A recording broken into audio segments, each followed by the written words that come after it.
கர்த்தருக்கு ஸ்தோத்திரம். அனைத்து நல்ல உள்ளங்களுக்கும் சகோதர சகோதரிகளுக்கும் அன்பின் அட்வான்ஸ் கிறிஸ்துமஸ் தின நல்வாழ்த்துக்கள்.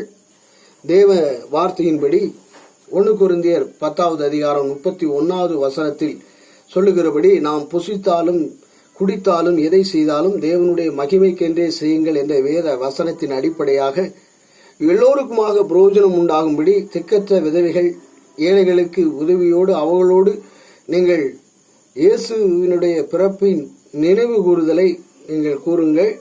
கூடுமான மட்டும் அண்டை விட்டார் மற்றுமாக இதர திக்கற்றவர்களுக்கு உதவி செய்து அதிலே தேவனுடைய நாமம் மகிமைப்படும்படி செய்யுங்கள். இதுதான் என்னுடைய கருத்தாக இருக்கிறது. செய்யலாமா, கிறிஸ்துமஸ் கொண்டாடலாமா, கொண்டாடக்கூடாதா அப்படிங்கிற தாட்டு நிறைய போய்கிட்டு இருக்கு. அதெல்லாம் நம்ம போக வேண்டாம். எதை செய்தாலும் தேவனுடைய மகிமைக்கென்றே செய்யுங்கள். That's it. பண்ணுங்க. அங்க போனாலும் நம்ம என்ன பண்ண போறோம்? கிறிஸ்துமஸ் கொண்டாடுறதுக்கு என்ன பண்ண போறோம்? ஆண்டவரை துதிக்க போறோம். அதனூடாக தேவனுடைய நாமம் மகிமைப்பட போகுது. பாடி துதிக்க போறோம், கொண்டாட்டமாக துதிக்க போறோம். That's it. ஆண்டவரை மகிமைப்படுத்த போறோம். சரிங்களா? Got it. பண்ணிக்கோங்க. அதே போல இரண்டாவது காரியம், ஒரு வீடியோவை நீங்க பார்த்து வந்துருங்க. அந்த வீடியோவை பார்த்தீங்கன்னா தான் உங்களுக்கு புரியும். பாட்டு வாங்க. India's governance in 2019, how is it going to be? The present leaders who are known to everybody shall be quietened in 2019 by the Lord. கர்த்தர் சொல்லுகிறார் அப்படின்னு சொன்னாங்களா? இல்ல. ஆவியானவர் ஆண்டவர் வெளிப்படுத்தி இருக்கிற காரியம் 2 காரியம். ஒன்று, காமர்க்கா சொல்லு மம்மி சொல்லுகிறார் அப்படின்னு சொன்னாங்களா? இல்ல. விசுவாசம் ஆண்டவர் வெளிப்படுத்தி இருக்கிற காரியம் 2 காரியம். ஒன்று, அப்போ 2023 என்ன சொல்றாரு? 3 நாள் உபவாசம் இருக்க போறோம். சரிங்களா? அது எப்படின்னா, தேவன் வெளிப்படுத்துற காரியத்தை சொல்ல போறோம் அப்படிங்கிற மாதிரி ஒரு காரியத்தை சொல்லியிருக்காரு. அதுக்கு அடுத்ததாக என்ன சொல்லியிருக்கிறாரு? நாங்க விசுவாசத்துக்காக சொன்னோம் அப்படின்னு சொல்லி ஒரு மேம்போக்கான காரியத்தை சொன்ன மாதிரி அவரு ஒரு இதை சொல்றாரு. அப்போ அது செய்தது உண்மையா, இது சொன்னது உண்மையா, எது உண்மை எது பொய் என்பதை நாம அனலைஸ் பண்ண முடியல. ஆனா வேதம் என்ன சொல்லுகிறது அப்படின்னு பாத்தீங்கன்னா, தீர்க்க தரிசன புஸ்தகம் 23வது அதிகாரம் 16வது வசனத்தை நான் உங்களுக்காக வாசிக்கிறேன். உங்களுக்கு தீர்க்க தரிசனம் சொல்லுகிற தீர்க்கதரிசிகளின் வார்த்தைகளை கேளாதிருங்கள். அவர்கள் உங்களை வீண் பெருமை கொள்ளும்படி செய்கிறார்கள்.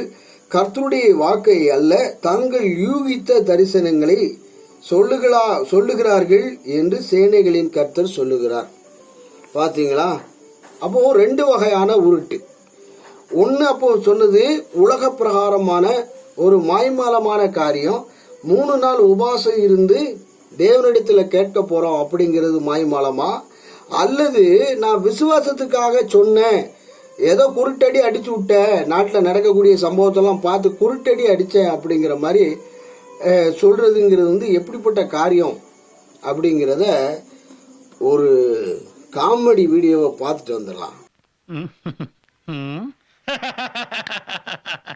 அதாவது, ஒரு லக்னத்தில் 9 கிராம் உச்சம் பெற்ற ஒருவன் பேட்டரி இல்லாமலும் பேசலாம், எப்படி வேண்டுமானாலும் பேசலாம்.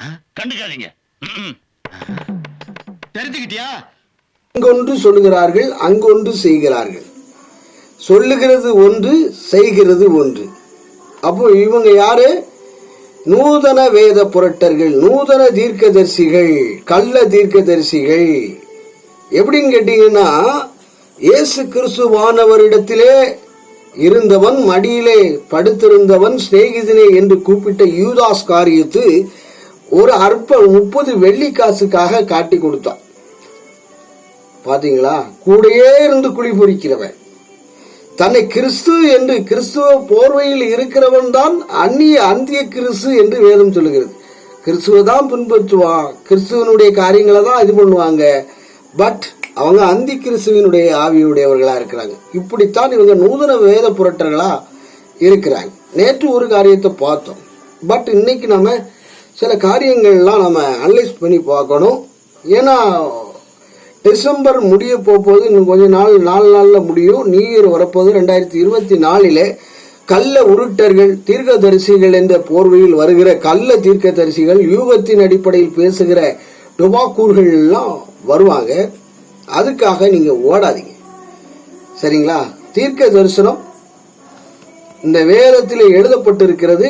இனி வருகிற நாட்கள்ல, கடைசி நாட்கள்ல உலகம் எப்படி இருக்கும், அவருடைய வருகைக்கும் எப்படியாக இருக்கும், வருகையினுடைய தொனி, வருகையினுடைய முன்னோட்டமாக உலகம் எப்படி இருக்கும் என்பதை மத்தேயு 25வது அதிகாரம் 24வது அதிகாரத்தை நீங்கள் வாசித்து பார்த்தீங்கன்னா இவ்வளவு காரியம் நடக்கும், சம்பவங்கள்லாம் நடக்கும்பா. கடைசி நாட்கள் இவ்வளவும் நடக்கும். ராஜ்யத்துக்கு விரோதமாக ராஜ்யமும் எழும்பும், எல்லா காரியங்களும் உண்டாகும், பூர்ணமான அன்பு தோய்ந்து போகும். இப்படியான காரியங்கள் எல்லாம் நடக்கும். நீ பயப்படாத, உடனே முடிவு வராது. எல்லாம் அப்டேட்டா இருக்கு. வேதத்தில் இருக்கிறவங்க புதுசா ஒரு தீர்க்க தரிசனங்கிற காரியங்களை சொல்றாங்க. அதே போல வெளிப்படுத்தின விசேஷம் 1வது அதிகாரத்துல இனி சம்பவிக்க வேண்டியவைகள் என்ன அப்படிங்கிறத வெளிப்படுத்தின விசேஷத்துல தேவ ஆவியானவர் எழுதப்பட்டாயிற்று, தேவ ஆவியானவரால் கொடுக்கப்பட்டாயிற்று. இந்த உலகத்துல என்னெல்லாம் நடக்கும், ஏது என்ன ஏது அப்படிங்கிறது அப்டேட்டா இருக்கு. இவங்க புதுசா ஒரு அப்டேட் கொடுக்கறாங்க, தன்னை பெருமைப்படுத்தும்படி. புரியுதுங்களா? அந்த கள்ள தீர்க்கதரிசிகள் என்ன பண்ணுவான், தன்னை மகிமைப்படுத்துவதற்கு, மக்களால் புகழப்படுவதற்காக தீர்க்கதரிசி என்று சொல்லுகிற ஒரு காரியத்தை வைத்திருக்காங்க. பிரபலம் அடைவதற்கு செபம் ஒரு வியாபாரம். அண்ணாணிகள் போல இருக்கக்கூடாது. நாங்கள் 15 நாள் உபவாசம் இருந்தோம், அதையே சொல்லக்கூடாதுன்னு வேதம் இருக்கு. உபவாசம் இருக்கிறது எப்படி இருக்கணும், தெரியக்கூடாது, பிறனுக்கு தெரியக்கூடாது, தலையில என்ன வச்சு இருக்கணும், முகமாடெல்லாம் இருக்கக்கூடாது. உபவாசத்துக்கு நான் இருக்கேன்னே தெரியக்கூடாது. ஆண்டவருக்கும் உங்களுக்கும் உண்டான காரியங்களால் தான் இருக்கணும். ஒரு உபவாசம் இருக்குன்னா எப்படி, புரியுதுங்களா? உபவாசம் இருக்கணும்னா எப்படி, ஆண்டவருக்கும் எனக்கும் உண்டான ஒரு ஒப்பந்தத்தை மூலியமாக ஆண்டவருக்கும் எனக்கும் தான் தெரியணும் உபவாசம்ட்டு. உலகத்துக்கு தெரியக்கூடாது. உலகத்துக்கு தெரிந்தால் அந்த காரியம் உலகத்துக்கு உண்டான காரியமாக போகிறது. அது பிதாவினிடத்தில் பலன் இல்லை. உதவி செய்கிறத சொல்லி காட்டுறதும் பிதாவினிடத்தில் பலன் இல்லை. எந்த காரியமும் நான் செய்தேன் என்று உலகத்தில் சொல்கிறார்களோ அது உலகத்திலே தீர்ந்தது என்று நீ மெய்யாகவே உங்களுக்கு சொல்கிறேன் என்று இயேசு கிறிஸ்துவானவர் சொன்னார். அப்ப எதை செஞ்சாலும் அந்தரங்கத்தில் செய்யணும். ஒரு எந்த காரியமாக இருந்தாலும் சரி, ஒரு ஜெபிக்கிறதாக இருந்தாலும் சரி, எந்த காரியமாக இருந்தாலும் சரி, ஒரு ஹீல் ஆயிருக்கு, ஒரு பிசாசு ஓடி இருக்கு அப்படின்னு சொல்லி வீடியோ மூலியமாக காட்டி அதை தன்னை பிரபலப்படுத்துவதற்காக சில நூதன டுபாக்கூர்கள் எல்லாம் இருந்து கொண்டிருக்கின்றார்கள். இவர்களை எல்லாம் நம்பாதிருங்கள். இவர்கள் எல்லாம் வீண் புகழ்ச்சிக்கும் வீண் பெருமைக்குமாகவே செய்கிறார்கள். இவர்கள் நூதன புரட்டர்கள். புரியுதுங்களா? நான் எதை செஞ்சாலும் நான் சொல்லக்கூடாது. நான் வீடியோவா நான் பண்றதே இல்லை. நம்ம செய்யக்கூடிய காரியங்கள், ஊழியங்கள் எல்லாமே சும்மா பட்டுட்டு இவங்களுக்கு சொல்லணும்னு என்ன அவசியம் இருக்கு? ஆண்டவர் கொடுத்த தாளம் தான் நான் கிரியேட் பண்றேனா? 2 தாளம் என்ன கொடுத்திருக்காரு, அந்த 2 தாளம் 4 தாளம் தான் ஆக்குறேன். That's it. இது எதுக்கு மனுஷனுக்கு சொல்லணும்?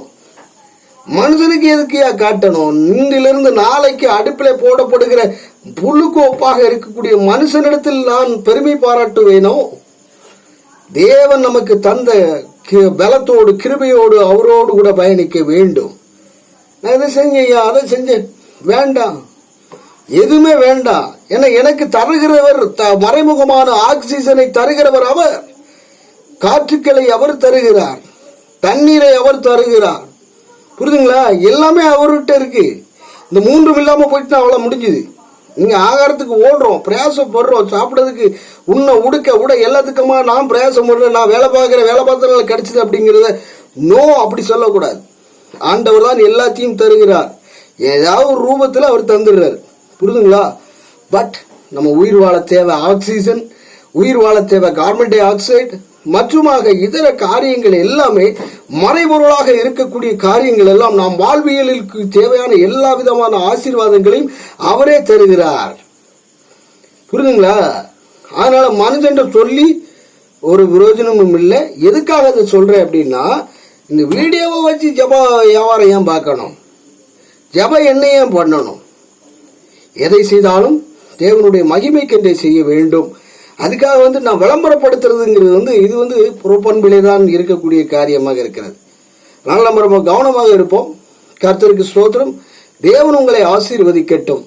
தேவனே உங்களுடைய வாழ்க்கையில் எல்லா விதமான காரியங்களிலும் மகிமைப்படுவார் என்று சொல்லி வாய்ப்பளித்த அனைத்து நல்ல உள்ளங்களுக்கும், இந்த வீடியோ பார்த்து கொண்டிருக்கிற அனைத்து சகோதர சகோதரிகளுக்கும் நன்றி. நீங்க பார்த்தீங்க, எனக்கு ஆதரவு தந்த எல்லாருக்கும் நன்றி, வணக்கத்தை தெரிவித்துக் கொள்கிறேன்.